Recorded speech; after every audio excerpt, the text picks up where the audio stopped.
So tonight's message title, if you take notes, is Do the Math. Do the math, all right? Anybody like math in here? Caleb back there, Melissa a little bit? Okay, see, I was one of those students who went through school and I could do math. I could do it all day, but I hated math. You know what I'm saying? It's like, I understand it, yes, right? My teachers are like, but don't you want to just go to the next class in college? Like, don't you want to go to calculus? I'm like, no, of course not. I don't want to go to calculus. How dare you say that stuff? Get behind me, Satan. Like, that's terrible. How could you? Don't put that on me, right? But because I'm like, I know how to do algebra. I can get through this. I can get through algebra too, but I'm just getting through it because it's a prerequisite for me to just get my degree and get out of here. Right? But anyways, we're going to talk about a little bit of math, and we're just going to think about things realistically. I want you to put yourself in the shoes of some of the disciples in this case and just think through these things where some of the stuff that's going on, you do the math, you start to see the scene, you're like, this doesn't make sense. This doesn't add up. What are we doing out here, okay? And so we're going to see this stuff unfold, and I'll get into that. But last week what we saw, just to backtrack a bit, is what we saw a little intermission, if you will, okay? I think it's in Matthew. It's one of the other gospel accounts. We see the same text about Herod and John the Baptist, how Herod killed John the Baptist. Last week we got detailed into it, but one of the gospel accounts, the other ones, he says it much better. He's just like, Herod heard of Jesus, and he said that John the Baptist, whom I had beheaded, has risen from the dead. I must see this sight. And then it's just like summarized, like, okay, cool. Like Mark, though, he goes into detail. And so we went into detail a bit last week. So we had a little bit of a break, if you will, from Jesus' mission. And we looked a little deeper into John the Baptist and some of the things about Herod and all that. But really what's going on, we're Mark chapter 6, going verse by verse, chapter by chapter. Jesus is on mission. I mean, if you just flip a couple pages back and you look at some of the stuff that Jesus has done, we're only 6 chapters in. But like, Jesus was baptized, Jesus was tempted by Satan himself, right? Jesus begins his ministry, he starts to call disciples to himself, he heals a man with a demon in him, right? An unclean spirit, heals a leper, heals a paralytic, he calls more disciples to him, and I mean, it just goes on and on. A man with the withered hand, then he calls the 12 disciples to him. He gives amazing teachings, right? He's teaching in the synagogue. He's teaching on the Sermon on the Mount, which we know from Matthew. But then he's teaching and he's healing, and Jesus is on mission. He's on the move. And here's the thing is Jesus is always on the move, but are we tuned into it? See, this isn't just a Bible story, a history lesson. Like, Jesus is real. Jesus is God. And we believe that he is alive and active today, and that he wants to teach us today. Do you believe that? You guys believe that? See, he wants to teach us. He's on the move, but are we tuned in to what he wants to do? And so we see him always loving, always teaching, always showing compassion to those in need. And tonight we study, what we're going to get into is a very familiar miracle. And just a show of hands real quick is, how many of you have heard Jesus feeding the 5,000? I mean, right? This is like Sunday School 101, right? I could probably ask my 4-year-old, and hopefully he would be able to say it. I mean, I don't know what we're teaching in Sunday school every week, but hopefully that's one of them. We're only 6 months in, so don't judge us kids ministry. But anyway, this Sunday School 101, yeah, Jesus, he takes the 5 loaves, the 2 fish, and he feeds 5,000 plus people. A very familiar story, one that we all pretty much know. And then the problem with being familiar, we talked about this a few weeks ago when Jesus' hometown rejected him, right? It's like people think they know Jesus, therefore they don't look any deeper, right? Familiarity keeps us at a distance. Like, oh, that's just Jesus, Mary's son. Oh, that's just Jesus, the carpenter. Oh, that's just Jesus, the brother of so-and-so and so-and-so, right? And then they just write him off. And so when we come to this story, sometimes we're like, oh, Jesus feeding the 5,000. That's just that story that I learned in Sunday school. And we kind of check out, but I would encourage you not to check out tonight, but really to just listen in, incline our hearts to God, where we'd say, God, I'm going to position myself under you, before you, like Moses before the burning bush, right? He turns to see this sight of why the bush burns but isn't consumed, and then he positions himself, and then the very next thing, God speaks. And so I would encourage you to position yourself for God to speak tonight. So this is probably, I would argue, the second biggest miracle recorded in the New Testament. And so now maybe you might be thinking, why do you say that? Okay. Well, first off, number one is the resurrection. All right. Nothing trumps that. Never will. Okay. That's the climax of everything right there. That's the biggest miracle that's ever going to happen until Jesus comes back and raptures us too, and we resurrect with him. That's going to be amazing. But this is the second biggest miracle. So why do I say that? Because this is the only miracle other than the resurrection of Jesus Christ that is recorded in all four Gospels. Did you know that? Right, did you know that? I thought that was interesting. When I'm studying through this, I'm reading through it. It's in every single account. Matthew, Mark, Luke, and John. But then you look at some of the other things that are in there, like Jesus walking on water. It's like that's in a couple of the accounts, which we're going to actually look at not the week after Easter. But this is the only miracle other than Jesus' resurrection that is recorded in all four Gospels. And there's many things that are recorded throughout all four of them. And so if you know the gospel accounts, right, you know they're different takes on the same story. It's Matthew, Mark, Luke, and John, and it's their account of Jesus' life, what he did, what he was about, what he wanted people to know. And so when it comes to looking at this, and this is part of when you're studying the Bible, one of like the rules, I forget exactly what it's called, but you want to look for repetition. All right, like in Hebrew or Greek, like to repeat a word. For instance, like in Revelation when it says, holy, holy, holy is the Lord God Almighty, who was and is to come. Like holy, holy, holy. It's not just like a good song and it's got a good rhythm, like holy, holy, holy, right? Come on, guys. Right? It's not just that. It's like, no, this is like an underline, highlight, exclamation point, italicize this thing. It's like holy. It's not just good. It's not just a little bit better than the other thing. Like, no, this is completely different, set apart. Like, that's how they emphasize things. They would repeat it after or over and over and over again. So then when we come to, first off, just the Bible, like what other book do you know where you read four books or four chapters in that book back to back to back to back to tell the same story over and over again? Like, it's just on repeat.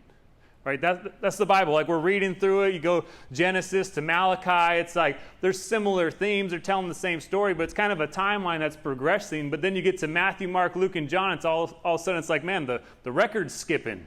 Like what's going on here? It's like it's the gospel, the gospel, the gospel, the gospel. So what's the point? It's like, well, we got to listen up. It's significant because this is everything that the Bible is about. And so then when we look into the Gospels and we say, well, what is each Gospel saying?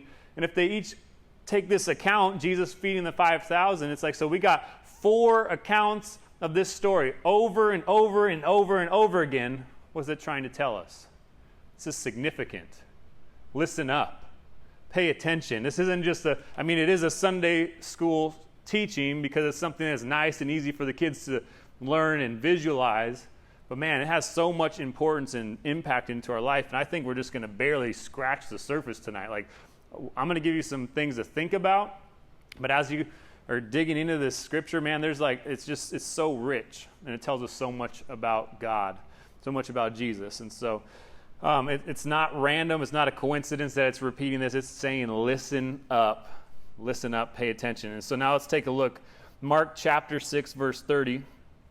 It says this. It says, the apostles returned to Jesus and told him all that they had done and taught. All right, so if you're just tuning in or you just joining us here and you're not familiar with what has previously happened, well, before it got into Herod and the death of John the Baptist, Jesus had just sent out the disciples. He said, go 2 by 2, go out to the cities and towns and villages, right, and go out there healing people and casting out demons. So, if you're new here, that's what Jesus told them to do. So that was the mission they were on. They're on their own little missionary journey. Paired up, teams of 2. Jesus told them some significant things to go on that journey. What did he tell them to take with them?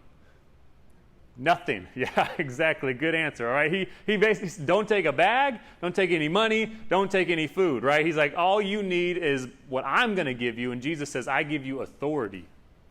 See, when Jesus gives you authority, then some things are going to happen. See, so just to even start now, this isn't even in my notes, do the math there. Jesus sends them out. Okay, well, 2 by 2. We don't have any money. We don't have any food. We ain't got any bag because Jesus said not to take it. And we're supposed to go out on this mission. How's that going to work? right? Do the math. It doesn't make sense. It doesn't add up. At some point, we need food. And to get food, we need money, right? It's like, so you just do the math. It doesn't make sense. But all of this equation plus Jesus and his authority, well, now that changes everything. That equals endless possibilities, endless potential. And so that's what happened. He sent them on this missionary journey. They have now come back, and I bet you they're so pumped. Jesus, you wouldn't believe what we saw. I mean, I think Jesus would be like, I bet I could. I actually knew what was going to happen. But anyways, go ahead and tell me. Anyways, Jesus, you just wouldn't believe there's this guy. He was cussing at us. He was yelling at us. Man, it just seemed like there was a demon in us. And we just prayed in your name that the demons would be cast out. And guess what? It was cast out. I know, Jesus, how'd you know? Man, how'd you know, right? It's like, Jesus, man, we came to this person, they were sick, they couldn't walk, they're laying down. They said they'd been that way for a long time. Their family's concerned. They took them to every doctor, and this is just me thinking, okay, this isn't all the scripture coming out, but man, Jesus, we came and we prayed, we put our hands on him, and we prayed in your name, and man, he was healed. It was amazing. It was amazing. So just think about just the pumped up attitude, excited, fervent for Jesus, because they're like, man, this is amazing. We saw the impossible become possible. Simply just amazing stories, I'm sure. Simply amazing stories. And all this would tell me, like going back to our New Year's message when we talked about taking our position as the church, taking our position as the body of Christ, taking our position as God's children, but more than that, God's soldiers, ambassadors to this world. Like when we take our position, it's like all of a sudden God shows up.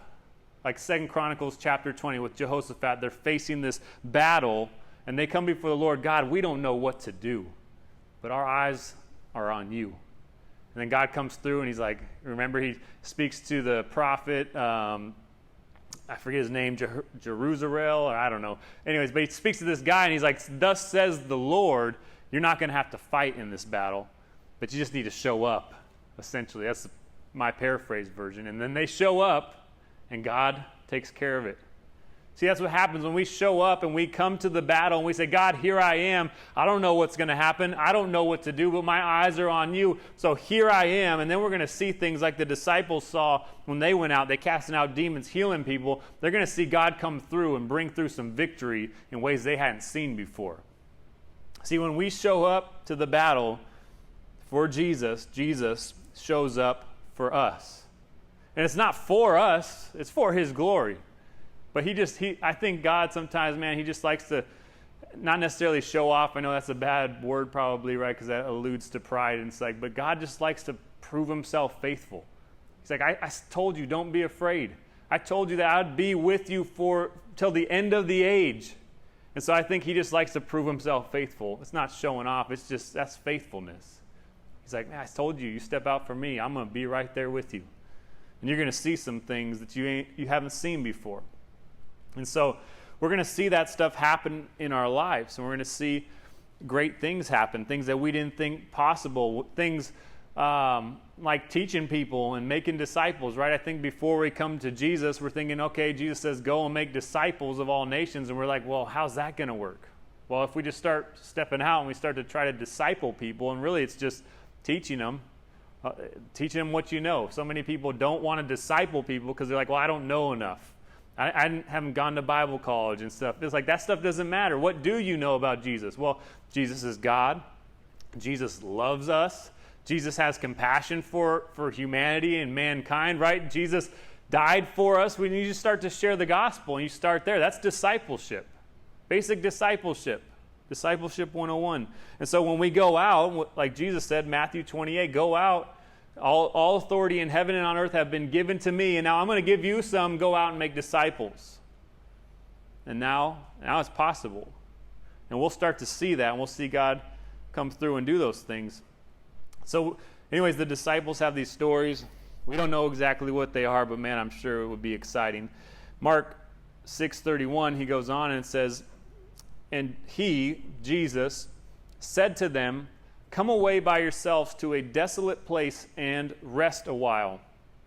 For many were coming and going, and they had no leisure to even eat. So they come back from this missionary journey, right? They're probably a little bit tired. They've been working. They've been doing things. And then Jesus is like, come away with me by yourselves to a desolate place and rest a while. I love that. And rest a while. Jesus calls them away to rest. And then he calls them away to a desolate place. The word desolate is the same word in Mark chapter 1 when Jesus gets away to a desolate place by himself. It says it just means to get away to this place that's not populated. Like get away to a quiet place where there's not a whole bunch of noise, there's not a bunch of distractions, there's not a bunch of busyness. It's getting away alone with God. And so I love what he's doing here because we saw in Mark chapter 1, verse 35, Jesus gets away by him with the Father by himself. And then now he sees these guys, these disciples, they've gone out now on their first missionary journey. He's like, you guys need some rest too. See, Jesus knows we need rest. And I hope that you today, you know that you need rest, right? I mean, some of you are like, amen, I love rest. I love it, right? It's like if you're on the online chat, if you love rest, tell us what's up, right? We all love rest. But some of us, though, we think of rest as weakness sometimes. Well, I know I need it, but I need to work. I know I need rest, but man, there's ministry to be done. I know I need it, but I got to go do X, Y, and Z. Oh, I know I need it, but I got to go to school, right?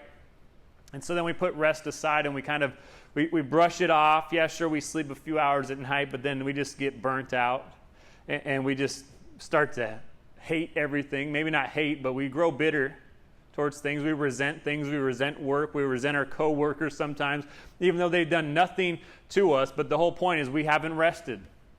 When we're just going 100 miles per hour all day, every day, all out for Jesus, that's good. But we have to have time with Jesus ourselves, you see? See, Jesus knew the value of getting alone, rest with the Father. See, in Mark chapter 1, verse 35, it's the part where the disciples come to Jesus. They're looking for him. Where'd Jesus go? Man, this whole crowd's coming. He's getting popular. People are getting healed. They want to know more. They're coming, and they find Jesus in this desolate place, and they say, Jesus, essentially like, what are you doing? There's people looking for you, right? And I mean, isn't that a funny statement? Like they're telling Jesus something he doesn't know. Jesus, people are looking for you. There's ministry to be done. There's needs that need to be met. And I love this verse because it tells me, especially as a pastor, it's something I know God revealed to me long ago, early on. It was just, there is no shortage of ministry. So if we think we're going to save the world and every single person out there meet every single need, it's not going to happen. And we got to take this note from Jesus where he's like, I know there's work to be done. I know there's ministry that needs to be taken care of. But he's like, but you need to take care of yourself. You got to get alone with the Father. And so he sees them go on their first missionary journey. Now he's like, all right, you guys need some rest. We need to go to a desolate place, somewhere where there's not a lot of distractions, somewhere where there's not a bunch of people going to and fro, right? So a question to ask ourselves just real quick is, do we make time for rest?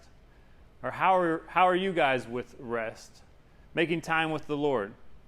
See, Jesus made time to get away with the Father. He's making time for the disciples now to get away with him. But how are you with this? See, this is when the Bible comes alive, right? We read through this and some people are like, well, what does that even mean? We're just doing a Bible study, a history lesson. No, this isn't just a history lesson. This is practical wisdom from God where he's like, you need rest. And you need it with me. And again, rest is important. But not just sleep. Obviously, we need sleep, right? But like rest, where you just sit down in the quiet. You pray. Right? You just sit and you just breathe and you just listen. You meditate, if you will, right? And you just sit before the Lord, like rest, where I'm not going to do anything right now. I'm not checking social media. I'm not texting these people. I'm not on a phone call. I'm not answering emails, right? Or even in the car, sometimes we're like, well, I'm not doing anything, but you're processing stuff because you're listening to a podcast or you're listening to the news radio, which I know that stuff's fun and addictive sometimes. I'm a special type of person. I like the news in a bad way because I'm like, look how messed up the world is. See, they said it themselves. That's my kind of thing. Anyways, but that's not resting. So maybe sometimes, though, on our way to work or something, we carve out that time where we're in our car and we're just like, God, I'm just here with you. I'm going to turn off my radio. I'm going to turn off that podcast. I'm going to turn off whatever it is. It's like, I know traffic's a little crazy out here in the Austin area and whatnot, but I'm here with you, God. I'm just going to sit in the quiet presence of you. If that's what it takes, that's what it takes. But do you have rest? Do you have rhythms of rest in your life? Right? And it doesn't need to be like, oh, well, I carve out 5 hours a day, right? Like that's what the religious leaders in the Bible did. They'd stand on the street corners like, oh, look how good and holy and mighty I am. And they would pray these prayers to try and look righteous and make themselves look good. But God's not looking for quantity of all this. He wants quality. He wants that quality time with you. And so what we're going to see right now is these disciples, they get away with this. Or let's just read verse 32. It says, and they went away in the boat to a desolate place by themselves, right? Jesus is with them, right? And so this is an awesome thought. They're getting alone time with Jesus. They're getting that rest. They've just carved it out, or Jesus carved it out for them, however you want to say it. But they're getting away from distractions. They're getting recharged, refueled. But look at the next verse, verse 33. Now many saw them going. They get in the boat, right? And they recognized them. So they've seen some of the stuff they did. They knew who Jesus was. They've heard about him. It says, and they ran there on foot from all the towns and got there ahead of them. That's pretty amazing, right? I mean, so anyways, they're on this private cruise boat with Jesus, the disciples. It's amazing. It's great. They're getting recharged after a season of ministry. And then people see them, and then the people go ahead of them to the other side, and they beat them over there. Verse 34, it says, when he went ashore, he saw a great crowd and had compassion on them because they were like sheep without a shepherd, and he began to teach them many things. So they're going across the boat, and this is what you got to understand, like the boat ride is the rest, right? And it's not a long boat ride. I mean, maybe if they took their time, it may be a few hours. It's not that far, though. It's like, so anyways, it's like that's their rest. And then they get to the other side. Mind you, they just got done with this missionary journey. Jesus, man, you wouldn't believe the things that we've done and seen.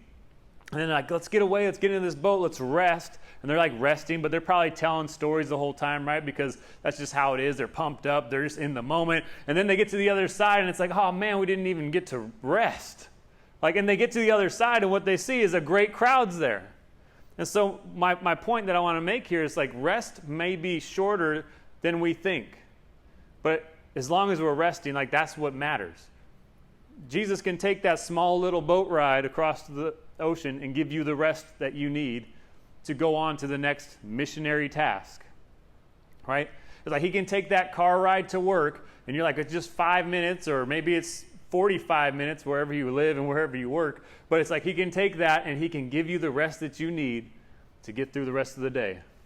You see? Or maybe even it's just, maybe you're like me, this is a terrible thing that I'm going to tell you, but I hit the snooze button about 5 or 6 times every single morning. Anybody like that? It's the worst thing in the world. I'm all snooze, I'm not ready yet. Snooze, I'm not ready yet. Right? And I actually have like 3 alarms, so it's like they only go off like twice each, but it's like, you know, it's like they're all like 5 minutes apart, and so I just got like this half hour where it's just bing, bing, bing. It's just, my wife never even wakes up. I don't know how she does it. And anyways, it's terrible. But maybe, like for me, it's like instead of hitting that snooze button 5 or 6 times, maybe I just hit it twice, and then I just get up about 10, 15 minutes earlier, and I spend that time with Jesus. That's my rest. See, it doesn't have to be this huge quantity of time, just quality time with Jesus, where we come before him and we just read a chapter. And you'd be amazed at what Jesus could do and how he could recharge you and equip you for the work ahead. And so they get to the shore. There's a great crowd waiting for them. The personal time, rest time with Jesus has just been interrupted. And so, again, even though the rest may have been brief, they got some rest. Let me see here. I wrote down a little examples just about rest with Jesus. So this is a little thing. I shared this with some of our team today. It's like last night. So I work for a trucking company. Yesterday at noon, we went on this trucking excursion. We went to Houston, then we went to Dallas, and we went back to Houston, then back up here to Austin, or Hutto, if you will. And it was a long time. We didn't get back to like 5:30 in the morning. But it's like this whole time, right? It's like I could have easily gotten discouraged. And God, like, why? Like, I got church tomorrow, God. I'm doing your work, man. Like, why am I out here doing this stuff right now? And we could get discouraged. We can make excuses, whatever you want to say. But God, he just, he wasn't even convicted. He just like guided me. He's like, use this time and get close with me. Right? So I start listening to sermons, and I'm listening to sermon after sermon. And it's that rest time with Jesus. And it's like, even though I got very little sleep, and like this morning or last night to now, like I got like, I don't know. If I had my Apple Watch, I would tell you exactly how much time, because I'm that weird where I'm like, I got to wear it and I got to know how much sleep I got every night. Like, it's a terrible thing because it makes you anxious and anxiety, but at the same time, it brings you peace. When you hit like 7 or 8 hours of sleep, that is. Anyways, if I had to show you, it's probably like 2 hours, right? And so I'm like, Lord, I don't know how I'm going to do anything of any value today. But it was that rest time with Jesus. And I'm telling you what, it's like I'm on highway, I don't know what it was, 45. It's like 4 in the morning. I was so pumped up. I'm like, let's have church right now. Like, I'm ready to go. Like, he just refueled me. He recharged me. And it's like that quality time with Jesus is all you need. And he'll multiply it. He'll multiply what you need. All right? And so I just got to get that time there. And so let me see where we at. Verse 34, when he went ashore, he saw a great crowd, and he had compassion on them, because they were like sheep without a shepherd. And he began to teach them many things. And so again, I mean, I know we read this already, but Jesus sees them, and he teaches them. Jesus is always on the move. He's always doing something. He's always teaching or healing or rebuking, in the case of the Pharisees, right? And some of those religious leaders. It's like he's doing something. He's always doing ministry. He's always just a busy guy.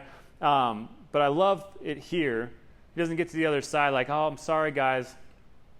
I'm on a private tour with the disciples here of Israel, and I'm trying to show them some things and teach them some things, get them some rest right here. Like, you could understand that, right? So if you could go home and come back another day, maybe we could do this, right? No, Jesus sees the crowd, and he has compassion on them. He has compassion on them because Jesus is a compassionate God. If you guys are joining online, write that in the chat so someone else can read it. Jesus is a compassionate God. And yes, I said Jesus is God, because he is. And Jesus cares about people. He cares about you and me, all of us tuning in online. He cares about us deeply.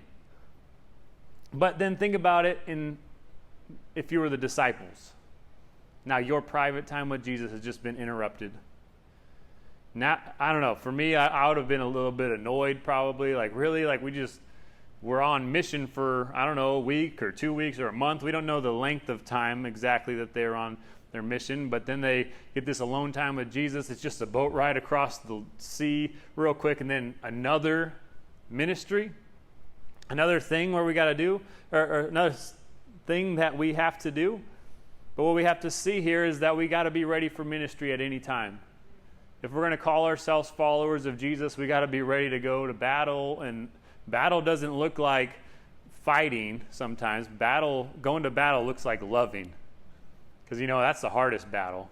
It's easy to argue with somebody and fight with them. That's fun sometimes. Like, I want to try and prove you wrong. Your logic doesn't make any sense. Let me tell you why it doesn't make sense. But to love somebody who's like that, well, now that's a fight for me. Right? I want to tell you all these things and destroy your whole theology right now, but Jesus has compassion. Jesus has this compassion, but again, these disciples, I think, man, I would be annoyed a little bit. But Jesus is compassionate, and I think it's worth mentioning. The place where this is happening is a place called Bethsaida. All right, and why this is interesting is because in Matthew, I believe it's chapter 11, maybe chapter 10, Jesus pronounces these basically destruction or I don't know. He just says, woe to you, Bethsaida, for if the works that were done in you, the many works done in you were done in Tyre and Sidon, it's like they would have repented.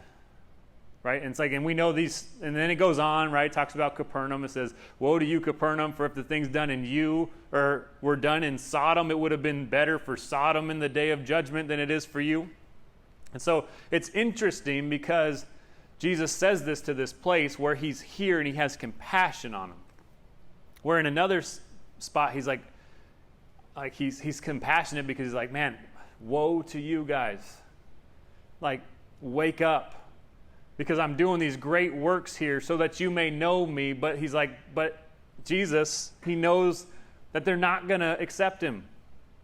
But how compassionate is it that even knowing that they're going to reject him, he still chooses to love them?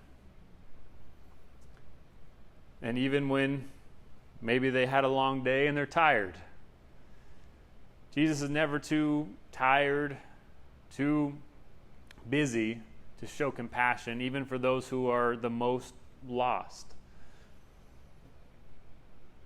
And so he does these mighty works, today's text being one of them, one of the biggest texts, in knowing these people wouldn't believe. And this speaks of that compassion of Jesus. I think, again, like I said, that much more, just Jesus giving them a chance, an opportunity to know him and the salvation that he brings and offers. But verse 35, it says this, and when it grew late, so the day is getting late, right? They've gone on a boat ride, and Jesus is teaching. In another gospel account, I forget which one, but of the same story, says that he was teaching and healing their sick. So people are bringing sick people, right? They heard about Jesus, that he's going to be at this place, which is another thing that I think is amazing, right? They heard of Jesus, and then they walked to Jesus on foot, right? What did our text say? Like they ran ahead to beat him to the other side. Like they're in the boat, like going straight, right? The fastest way to one place is a straight line, right? We learned that in, geometry or something? And so they run around and they beat them to the other side. I think that's amazing, right? These people, because they have a need. They've heard of Jesus. They may not have seen Jesus, but they've heard of Jesus. So they run around, they beat them to the other side, and then they're there. And just think about it. It says on foot. They didn't have a car. They didn't have Ubers back then. And if they did, I don't know, it'd been interesting. But they go on foot. And it speaks of the commitment to follow Jesus. Yet here today in this age, right, there's so many people who have heard about Jesus. Well, I hear that he could free me from my addictions. I hear that he could forgive me of my sins and the past mistakes. I hear that he could give me purpose, hope, joy, peace, and new life and eternal life, but then they can't even make the 5-minute, 10-minute car ride to a church near them. How sad, how lazy have we become as people these days? But anyways, that was a little bit of a side note, but it's getting late now, okay? And his disciples came to him, this is verse 35 again, it says, this is a desolate place, and the hour is now late, right? The day is ending, evening time, natural progression here. It's like it's time to start closing up shop. Let's get ready to wind the day down and all that stuff. And so it seems to me that the disciples are reminding or informing Jesus, it's late now. I mean, again, Jesus is God, but even just any normal human being would be like, yeah, duh, I see the sun's going down. Thank you very much, right? But then I think they go another length and they say, Jesus, this is a desolate place. Remember, Jesus? You said, let's get some rest. Let's go to a desolate place and rest. And this is a desolate place, but there's a lot of people, Jesus. So I feel like they're telling him, this is the place that you were talking about. And then verse 36, it says, the disciples say this, send them away to go into the surrounding countryside and villages and buy themselves something to eat. So again, they're like, this is a desolate place, Jesus. This is the place you were talking about. Send them away so we can have this rest with you. It's late. We're tired. We've ministered all day and night and for the last couple weeks. And I bet you in their eyes, they think that they've already gone the extra mile, right? They got to the other side of the boat, and then they had to endure Jesus' teaching and healing of all these people for the rest of the day until evening, which, I mean, it wouldn't be a bad thing, but I think for them, they're like we can check off ministry for today. It was a full day, right? I think I would have been in that boat like, Jesus, we're tired. What do you mean? We just ministered for 5 hours, to 5,000 people. And so I think they would think that, we've done a good job. But verse 37, it says, but he, Jesus, answered them, you give them something to eat. And they said to him, shall we go and buy 200 denarii worth of bread and give it to them to eat? Just to put that into perspective, denarii is a day's wage. So when he says 200 denarii, that's 200 days' wage right there. So 200 days of working, right? Just add that up. That's a lot of money, right? And so the disciples are like, should we go get 200 days' wages of bread and give it to them to eat? And so, again, they're like, send them away. Tell them to get their own food, Jesus. And then Jesus says, no. You give them food. You give them food. And I love this about Jesus, but I have to admit it's hard. And I don't want to say I hate it, man, but it's hard, right? When you're tired and then Jesus brings another ministry opportunity, right? At the church that we used to be a part of, I was a pastor there for 6 years, and then I remember it was one Wednesday night. We had Wednesday night midweek service, and it'd been a long day already. And so at the end of service, we're closing things down, locking the doors, and then someone comes to me and says, hey, we need a pastor to come pray with this lady, And so for me, I mean, it's a long day. I'm a little bit tired, and on my fleshly side, I'm kind of like, okay. Like, let's go. I'm like, all right, I can pray for somebody, though. That's not a big deal. Like, what's going on? What do you need prayer for? Like, some people's prayer requests are easy. Oh, they just want some prayer for their job interview tomorrow. Like, easy. Let's go. But then, so anyways, this instance, I go over there. This lady's there. She's crying. There's all this stuff. There's another guy there. We're talking to her, and she doesn't feel safe to go home to, I don't know if it was her husband or just her boyfriend or whatever. Her baby's daddy is what it was, and she had 3 kids with her at the church. She didn't feel safe to go home. She didn't necessarily tell us why, but this was one of those instances where I'm like, Jesus, I'm tired. Tell him to go home, But then I'm sitting here. I can't just leave her. Like, now I have a responsibility to make sure that she gets somewhere safe, that we can do something, right? And so anyways, it was one of those moments where I had to fight with my flesh. It's like, I'm tired. But Jesus is like, but now that you're tired, like, this is when we're going to do some work. Like, we got to be ready. We got to be ready. And then we got to always know, once we do that work, rest is coming. And especially if you carve that rest into your everyday life cycles there. But again, it's hard. Jesus calls us to do these things when we're already tired, when we've already done a whole lot, and we're like, Jesus, haven't I done enough? But see, that's the thing. It's like we don't do enough to earn his love or earn his favor. It's like that's his grace. It's freely given. And so Jesus, though, he'll come in at those moments in life, and he'll kind of convict you, right? And don't send them away to someone else. You spend time with them. You talk to them. You help them out. And I love it about Jesus because he always wants us to be involved in his work. He always gives us opportunity to be involved. And then, so he's given the disciples an opportunity. You give them something to eat. Then they reply sarcastically, it seems, shall we go buy 100 denarii worth of bread?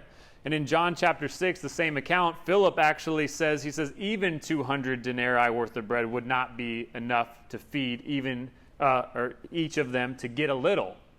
So he's like, even if we got 200 denarii and we could go buy that bread somewhere, right? Because back then there's not grocery stores and fast food places to just, you go up to Cane's and can I just get a few of those boxes of chicken fingers and all that stuff? Like, it wasn't like that. Like, they got to prepare stuff. Like, they got to go kill some animals and they got to go crush up some grain and make stuff. He's like, even if we had 200 denarii, and even if we could buy the food, that wouldn't even be enough for everybody to get a little bit. See, and they're looking at the crowds, and they're doing the math. They're like, this doesn't make sense. This doesn't make sense, Jesus. This is impossible. Which is kind of amazing, because again, they come to Jesus at the beginning of this text, and they're telling Jesus of the things that they did in his authority. And now Jesus is like, hey, go do this, right? He's giving them authority to do it. And then they're like, this isn't even possible. Isn't that so like us, though, sometimes in our life, like where Jesus sends us out to do something and then we do it and it's amazing and it pumps us up and we're so faith-filled and we're just ready to go and be ambassadors for Christ to the world, and then like something else happens, we're like, oh, but that's not possible. No, I can't do that. I can't forgive that person. I can't love that person. I can't help them out, right?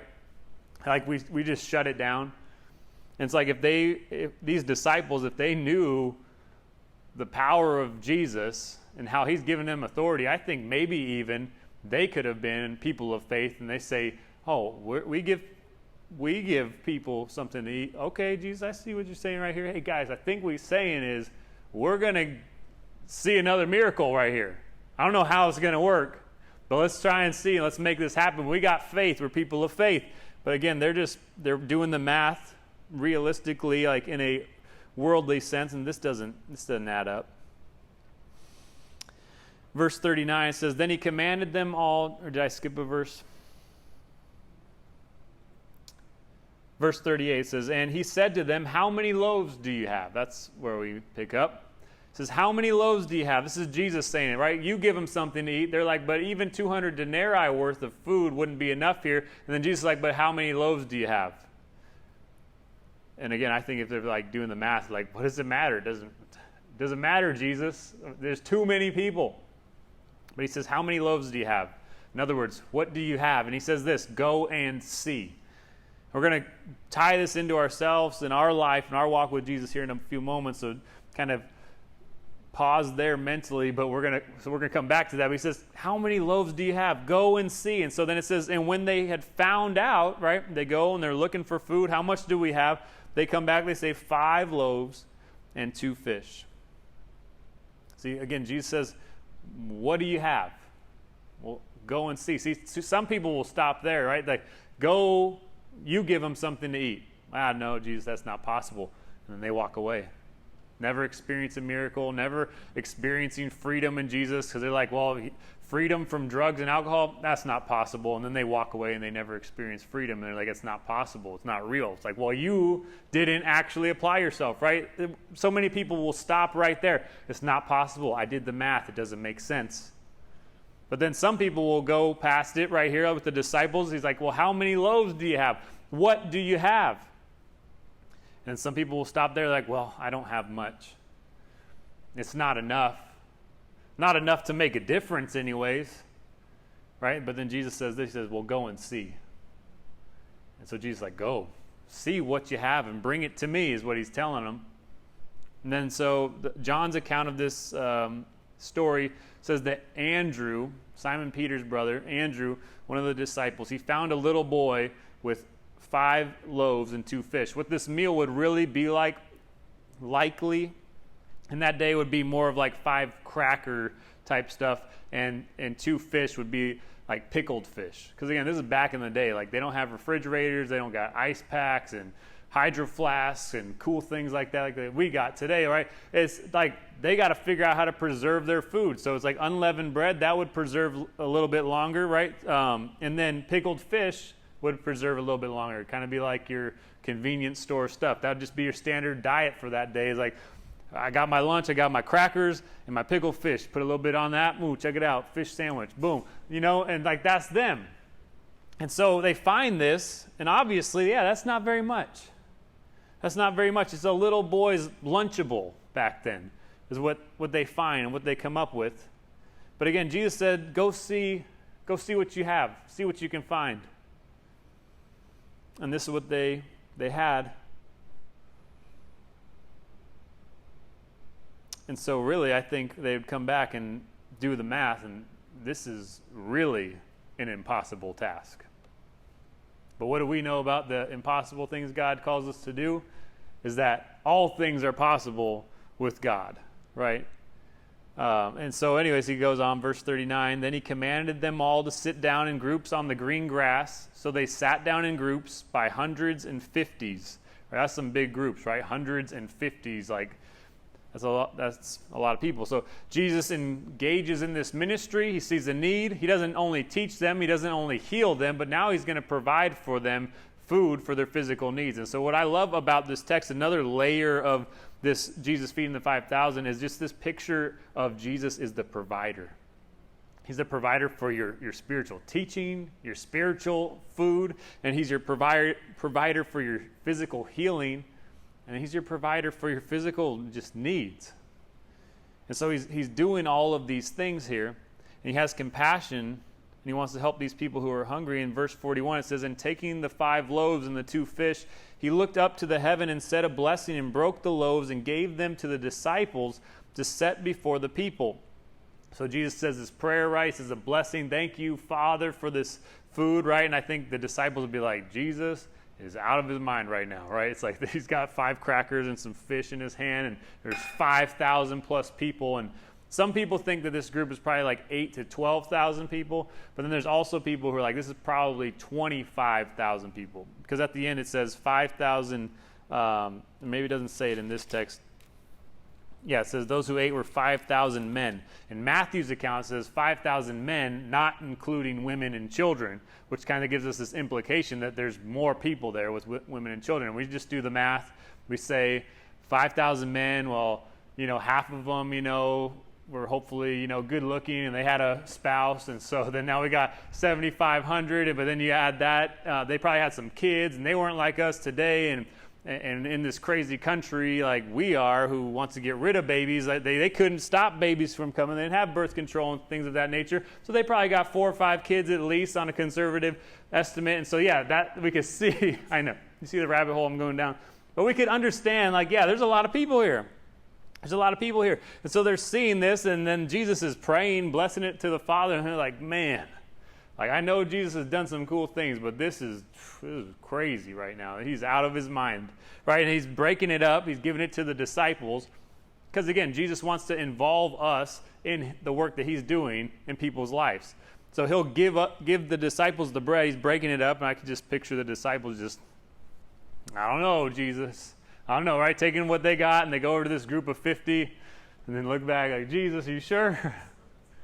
All right, hey guys, what's up? We got dinner tonight. It's some fish and crackers, right? Some fish and chips, right? I mean, this would be good fish probably, right? It's Jesus' fish, and he's multiplying it. But then just miraculously, it's like everybody's fed, and then they go back to Jesus. Well, we got another group, table number 2 needs to be fed. And Jesus is like, all right, here you go. We're breaking it up again. It's like it just keeps coming. It's like, what is going on here?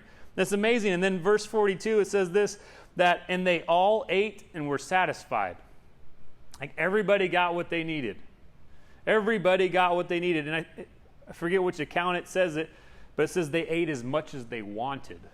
Because sometimes I'm the skeptic. I'm like, well, maybe Jesus did some kind of miracle and they all broke off like a little grain of off the cracker or the loaf, right? And then, there's probably 5,000 or 10,000 grains, and then they just put it in there, and then they ate it, and when they ate it, it expanded in their stomach, or, you know what I mean? That's the route I go down sometimes. But it says they ate as much as they wanted.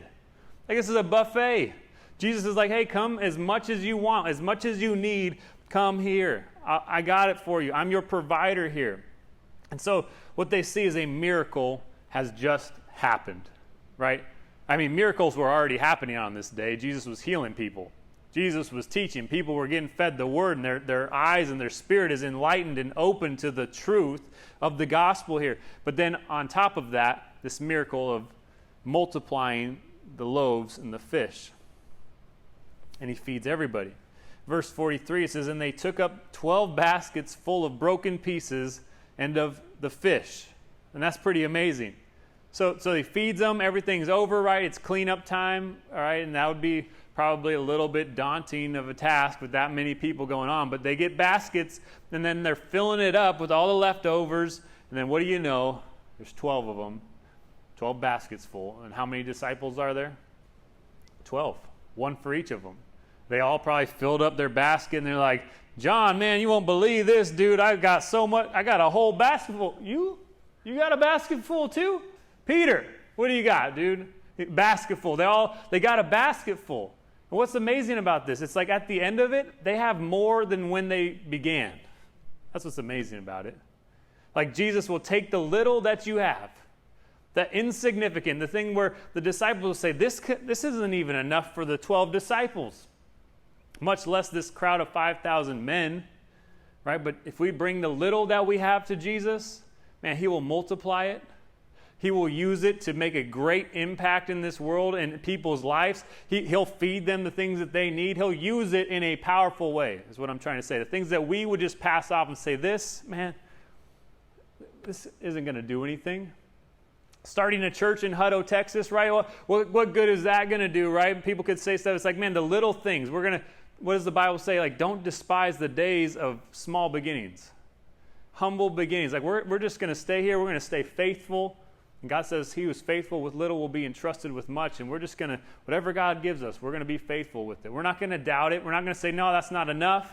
No, we can't do it because we don't have what we need. No, well, what do we have? Right? And we bring what we do have to Jesus. And we say, Jesus, I don't know how you're going to make anything of this, but here's what we have. We're going to lay it out at your feet. And then he's the one who'll do the multiplication. Where then in the end, it's like you end up with more than you had in the beginning. And I love it, too, because they go out to provide. Right? The disciples are the ones serving the tables. They're tired. They try to get rid of the crowd, right? They're probably a little like grumbling and complaining, like just a server who just had a bad day. You ever been to a restaurant? You're like, what's up with that dude, man? Like they need a day off, right? That's probably the disciples.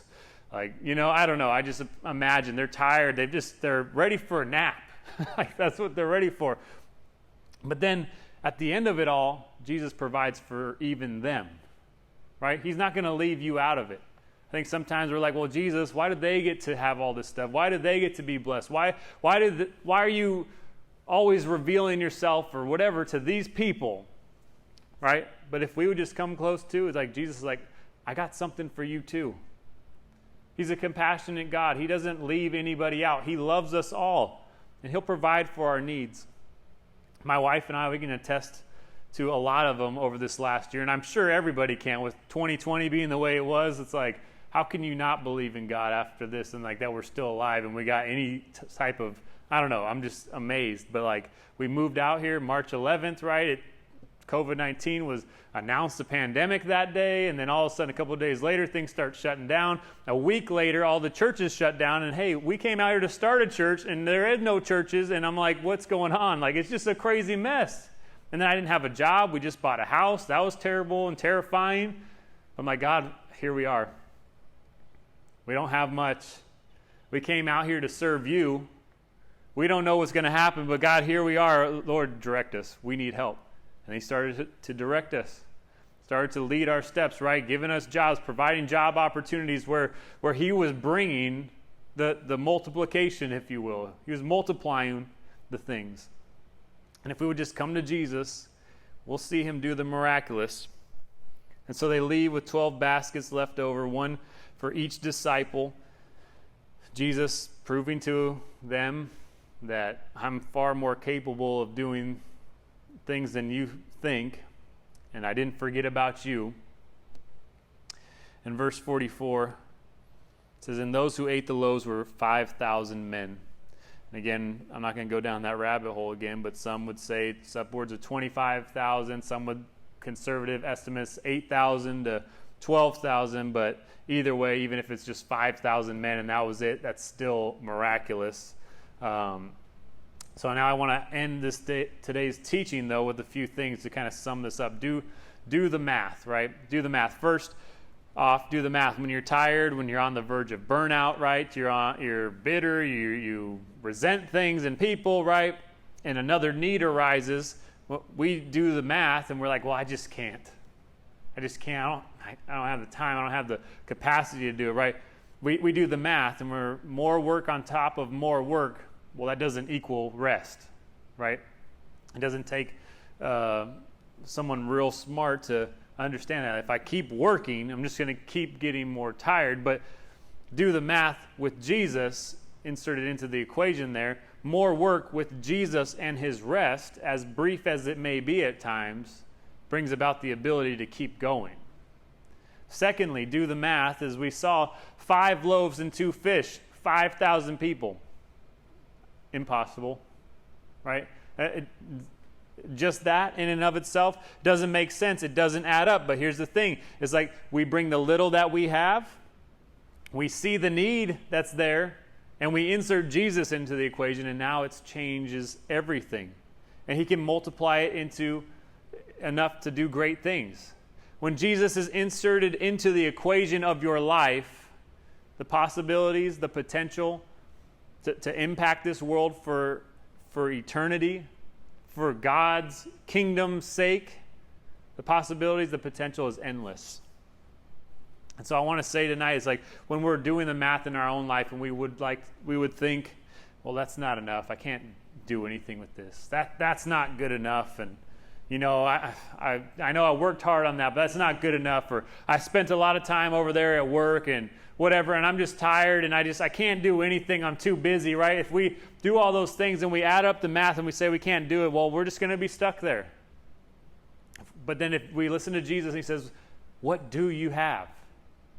He didn't ask us to go find everything that we don't have. He says, but what do you have? Then with that, he's like, I can do something with that.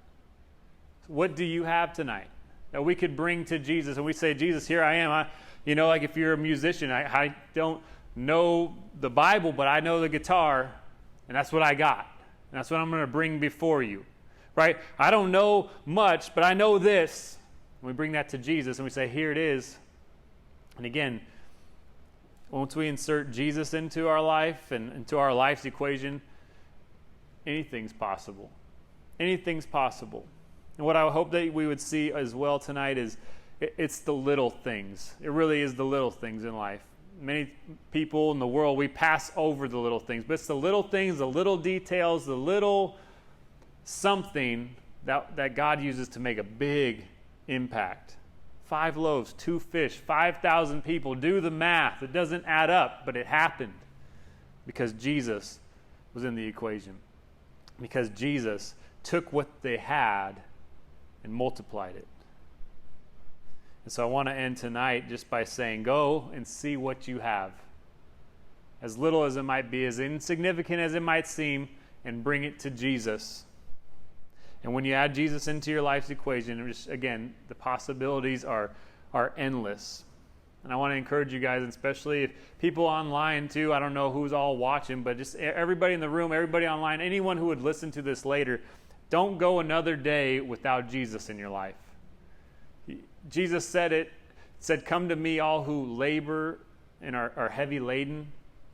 All of you who are tired of working, you're working all the time and you're just tired. He says, come to me and I will give you rest. And I want to just say, don't go another day without Jesus. If you're on the verge of burnout, take a moment to get with Jesus. Even if it's a minute. Even if it's one of the shortest prayers that we see in the scriptures, right? When Peter's drowning in the sea and he says, help, Lord. Maybe that's your prayer. Maybe that's your time with Jesus. And you would just say, I don't have much, but I know I need help. Help me, Jesus. Don't go another day without Jesus in your life. He has compassion. He loves you. He wants to give you, me, all of us, anyone who would be open and willing, a life of hope, a life with joy, a life with peace, a life with purpose, and a life everlasting. Do the math. Jesus plus whatever you have equals eternal impact. Amen? You guys stand with me and let's pray.